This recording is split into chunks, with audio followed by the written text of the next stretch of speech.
প্রেমের প্রস্তাব প্রত্যাখ্যান করায় একাদশ শ্রেণীর ছাত্রীর ওপর হামলা। তার মুখে রাসায়নিক ছোড়ার হুমকি দেয় গ্রামেরই এক যুবক। অভিযুক্ত যুবক শাসক দলের সমর্থক, তাই পুলিশের নিষ্ক্রিয়তার অভিযোগে ইতিমধ্যেই অভিযোগ তুলেছে নির্যাতিতা ছাত্রী এবং তার পরিবার। ঘটনাটা উত্তর ২৪ পরগনার। আপনাদেরকে বলি যে জি করের অভয়া কাণ্ডের পর প্রতিবাদ বিক্ষোভ জানানোর পরেও কিন্তু একের পর এক অত্যাচারের ঘটনা সামনে আসছে।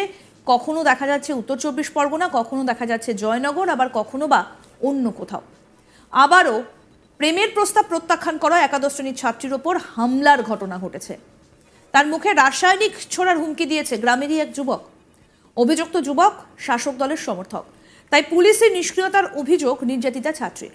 ঘটনাটা ঘটেছে উত্তর ২৪ পরগনা জেলার বারাসাত মহকুমার দত্তপুকুর থানা এলাকায় কোটা গ্রাম পঞ্চায়েতের মুক্তারপুর গ্রামে। ঘটনার পর দত্তপুকুর থানায় লিখিত অভিযোগ দায়ের করা হলেও এখনো পর্যন্ত গ্রেফতার হয়নি অভিযুক্ত ওই যুবক। কি বলছেন নির্যাতিতা ওই তরুণী, শুনবো। চালাও। আমি আরে আজকাল মেয়েরা প্লেন চালাচ্ছে। আনমোল ড্রিম লাইট খাস্তা বিস্কুট, খুব তাড়াতাড়ি শিখে গেলে। কাল থেকে প্লেন চালাতে শিখবো। স্বাদ স্বপ্নের।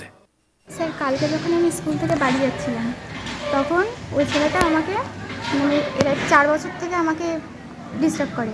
তো কালকে এখন বলছে অসভ্য কথা বলছে। যখন আমি প্রতিবাদ করি তখন আমার তো সেই সময় এবার আমি আমার বাবাকে ডাকতে পাঠিয়েছি। তখন এবার আমাকে মারতে শুরু করে। ওর হাতে কি একটা ছিল, আমার ভয় লেগে গেছে তখন। তো তার জন্য আমার বাবাকে আমি বলি ডাকতে পাঠিয়েছি। এদিকে আমাকে মেরেছে, মেরে জামার এই সাইডটাই ছিঁড়ে দিয়েছে, এখানে সব দাগ আছে গায়ে। এই মাথায় একটা মেরেছে, মানে পুরো আমি সেন্সলেস হয়ে পড়ে গেছি। কোনো নেই। ওখানে গ্রামের মহিলারা ছিলেন যারা, তারা সবাই আবার ওখান থেকে তুলে আমাকে ঠিকভাবে করে গাড়ি বলা হয়। তখন আমার বাবা আর আমার মামাকে নিয়ে আবার থানায় যে আমার বাবাকেও মেরেছে। আবার আমাদের ফোন, যে আমাদের বাবার হাতে যে ফোনটা ছিল সেটা খারাপ করে দিয়েছে। আবার আমার জামাটা আমার পুরো সব ছিঁড়ে গেছে, এখান থেকে পুরো জামা ছিঁড়ে গেছে। অসভ্যের মতো আচরণ করেছে, ছুঁড়ে ফেলে দিয়েছে আমার একদম। ওর মাথাটাতে আমি ঢিল ছুঁড়েছে, সেটা পাশ দিয়ে চলে গেছে। আর এমনি 4 বছর ধরে আমাদের এরম করে যাচ্ছে। থানায় গিয়ে করা হলো, কেস করা হলো, তারপর এমনি মেডিকেল রিপোর্ট হলো, তারপরে মানে ওখানে গিয়ে স্টেপ নেওয়া হলো, কিছু ইঞ্জেকশন দিয়ে ওষুধ দিয়ে ওখান থেকে আবার বার করলো আমাদের। সেখান থেকে। ছেলেটির নাম কি? ছেলেটির নাম ইনজামুল হক শুভ। কোথায় থাকে? আমাদের গ্রামে থাকে। নির্যাতিতার বাবার অভিযোগ, দীর্ঘদিন ধরে গ্রামেরই ইনজামুল হক শুভ নামে এক যুবক তার মেয়েকে উত্ত্যক্ত করে এবং নানা কুপ্রস্তাব দেয়।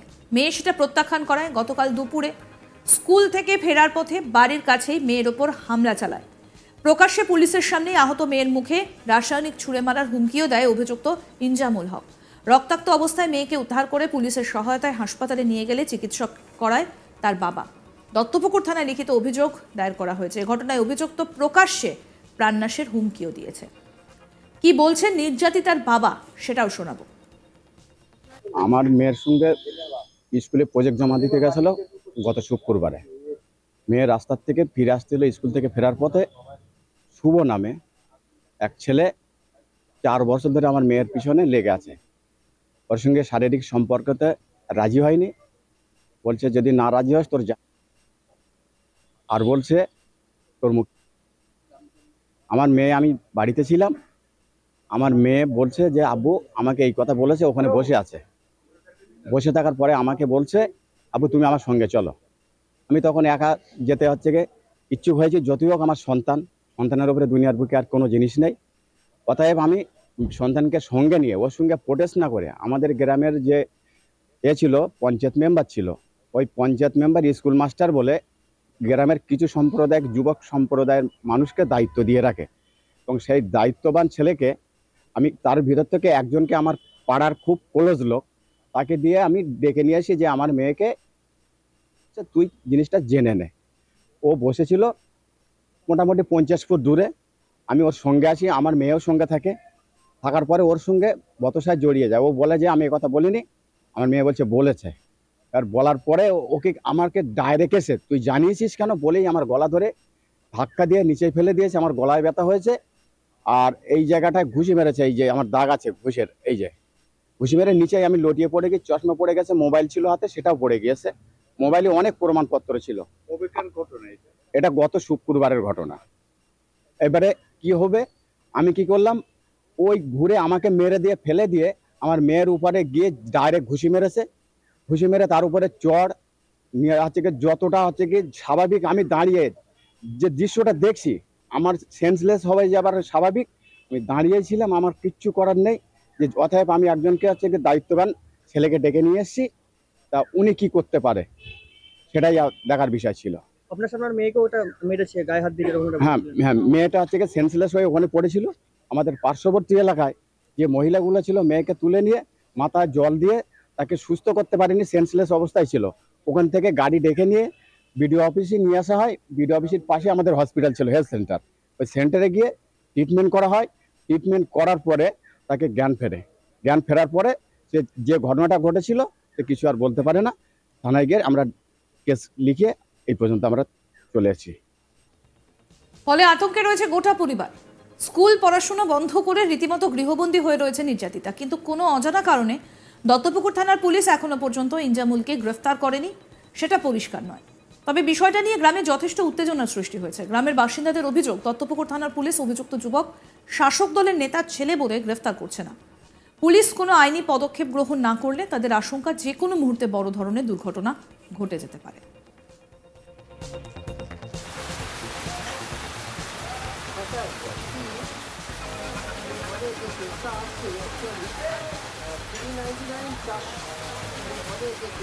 এক ছাত্রীকে কুপ্রস্তাব এবং সেই কুপ্রস্তাবে রাজি না হওয়ায় তাকে মারধর করা হয়েছে বলে অভিযোগ ওঠে। তার মুখে রাসায়নিক ছোড়ার হুমকি পর্যন্ত দেয় গ্রামের যুবক এবং অভিযুক্ত ওই যুবক শাসক দলের সমর্থক। তাই পুলিশের নিষ্ক্রিয়তার অভিযোগ নির্যাতিতা ছাত্রের। উত্তর 24 পরগনা জেলার বারাসাত মহকুমার দত্তপুকুর থানা এলাকার কোটা গ্রাম পঞ্চায়েতের মুক্তারপুর গ্রামের ঘটনা। কি বলছেন ওই তরুণী, শুনবো।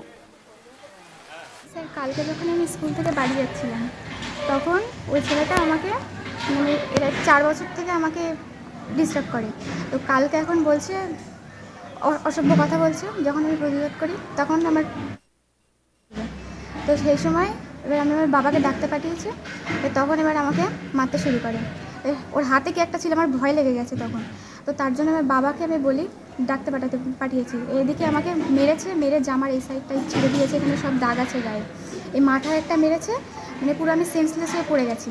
কোনো নেই। ওখানে গ্রামের মহিলারা ছিলেন যারা, তারা সবাই আবার ওখান থেকে তুলে আমাকে ঠিকভাবে করে গাড়ি বলা হয়। তখন আমার বাবা আর আমার মামাকে নিয়ে আবার থানায় যে আমার বাবাকেও মেরেছে। আবার আমাদের ফোন, যে আমাদের বাবার হাতে যে ফোনটা ছিল সেটা খারাপ করে দিয়েছে।